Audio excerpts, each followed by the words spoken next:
So right now, all across the globe, these incredibly tense, high-stakes negotiations are unfolding between the United States and Iran. But if you really want to understand what's going on, you have to look past the official handshakes, the photo ops, and you've got to ask a much more fundamental question. And that question is this: who is actually at the table? Because it's not just about what they're negotiating. It's about the fact that Iran isn't speaking with one unified voice. It's speaking with two. Now, on the surface, everything looks like business as usual for international diplomacy.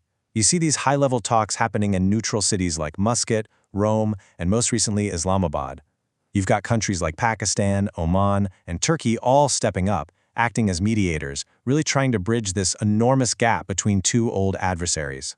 And look, this isn't something that just started. This has been a long, sustained effort. The first talks kicked off back in April 2025, and they were even called constructive.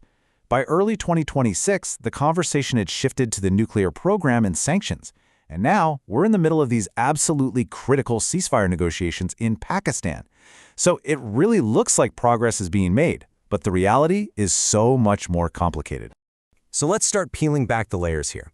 The first thing you need to understand is that the Iranian delegation, it's not a team. It's not one unified group with a single goal. It's more like a fragile coalition of competing personalities, and each one has their own agenda, their own power base. And to get a handle on this division, you really have to look at these two men. On one side, you've got Abbas Araghchi. He's the career diplomat, right? He's from the foreign ministry, and his whole angle is engagement, to try and get sanctions lifted. But on the other side, you have Mohammad Bagher Khalibafar. He's the powerful Speaker of the Parliament, a real political operator with deep ties to conservatives, and he's taken this very unusual, very prominent lead role in the talks. A diplomat and a politician, supposedly on the same team. And this table just lays bare the internal conflict. Araghchi, the diplomat, is catching all this heat from hardliners back home just for talking to the Americans. Meanwhile, Ghalibaf, the politician who actually has a background in the Revolutionary Guard, is supposed to be the lead negotiator, but get this, he has no direct command over that very same military force. So think about that. It creates this massive disconnect between the person who has the responsibility and the people who have the real control. And that disconnect, well, that leads us straight to the real power behind the curtain. The group that isn't even sitting at the table, but has the power to flip it over at any moment. The Islamic Revolutionary Guard Corps, the IRGC. This is Iran's incredibly powerful military and ideological force. So yeah, Araghchi and Ghalibaf might be the public faces of this thing, but the name that you really need to know is Ahmad Vahidi. He's the IRGC commander. He's a top military officer, not a diplomat, but his voice, his opinion, carries way more weight than anyone officially in that negotiating room. And you don't have to take my word for it. This quote from the Institute for the Study of War just says it all. Vahidi isn't just influencing the talks, he is setting the absolute limits. He's the one drawing the red lines that guys like Araghchi and Ghalibaf are forbidden to cross. He's essentially handcuffing them before they even sit down. And we're not just talking about some behind-the-scenes influence either. It's an active power struggle. Vahidi is reportedly at odds with the whole diplomatic team. He's actively pushing to get his own hardline allies into the delegation.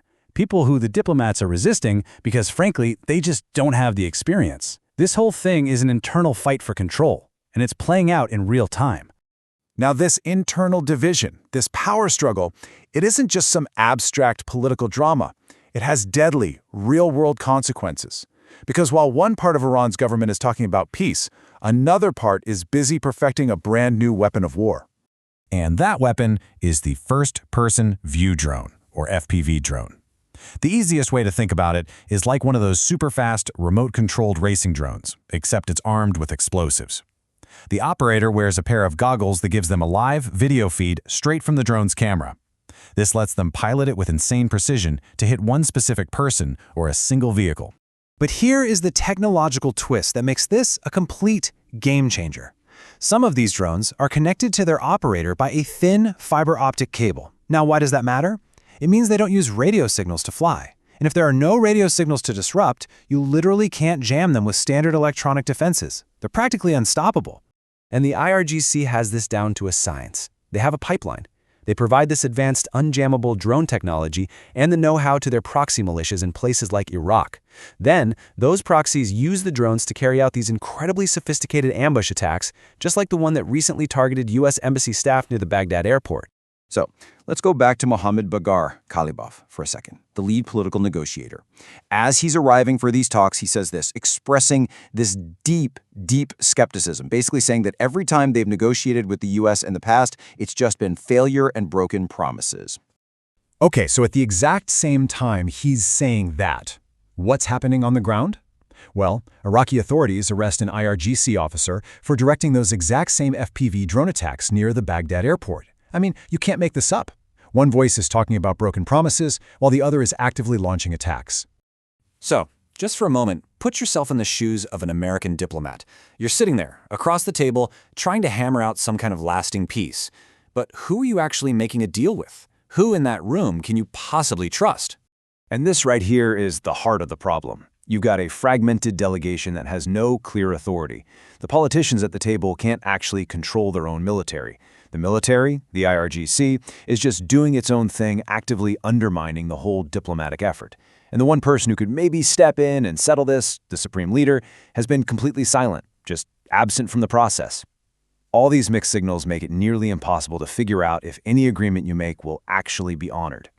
It all just boils down to this one incredibly simple and incredibly dangerous question. If the people in the room negotiating a peace treaty don't have any control over the drones in the air, then who exactly is guaranteeing the peace?